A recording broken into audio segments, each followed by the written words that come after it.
It's Kamal Freeman, Angry Black Man in Therapy, representing the radical side of Martin King Avenue here in heart of Anacostia, the home of Frederick Douglass, the line of Anacostia. This is We Act Radio. We've been here since 2011 at 11 a.m. We Act Radio came about because there is 6 corporations that control most of what we see here and read. We have a consolidation of media. Therefore, we wanted to amplify the voices of those who come to the nation's capital to speak out, to protest, to challenge the system. There is over 2,000 conservative talk radio stations in this country. It's less than 100 progressive radio stations. We Act Radio is proud to be one of those. In fact, there's only 2 radio stations in this country on a Martin Luther King Avenue. The other one is Berkeley at KPFA. Shout out to them. And the other one is here in 1918, Martin King Avenue, Anacostia. So we're proud to represent the radical politics of Martin Luther King. We put our roots here in Anacostia because Anacostia, the name is indigenous. And we wanted to represent that. Again, it's also on Martin Luther King Avenue. This is near Frederick Douglass home, and these are the towering figures that are North Star and guides the politics of what We Act Radio is here to represent.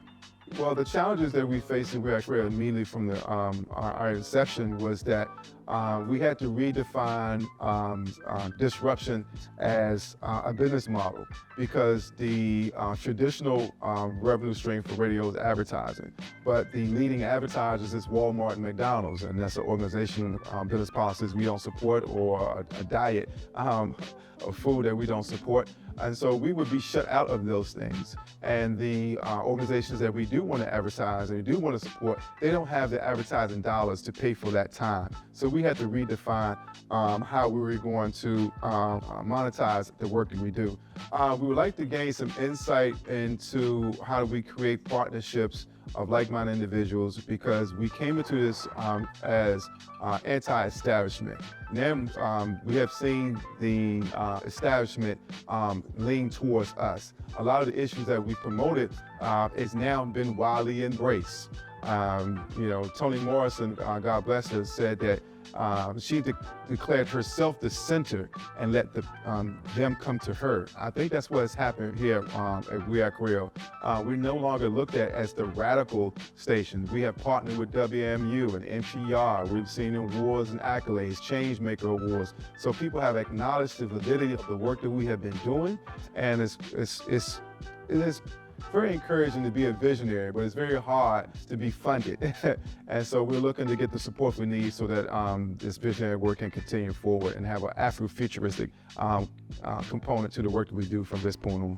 So the grant writing support would be instrumental in that. The market support would be instrumental in that. The partnerships that come out of those efforts would be instrumental in that. And just the expertise in learning how to not say necessarily speak that language, but to explain ourselves to the establishment that is not familiar with the work that we do. I think that's very important for us to be able to represent ourselves well for those who are not familiar with the work that we do here on the ground in the nation's capital. And of course, we appreciate all the support for Anacostia and Bid for creating these opportunities for these type of partnerships to happen. For far too long, there was no community support for small businesses in this neglected area of the nation's capital.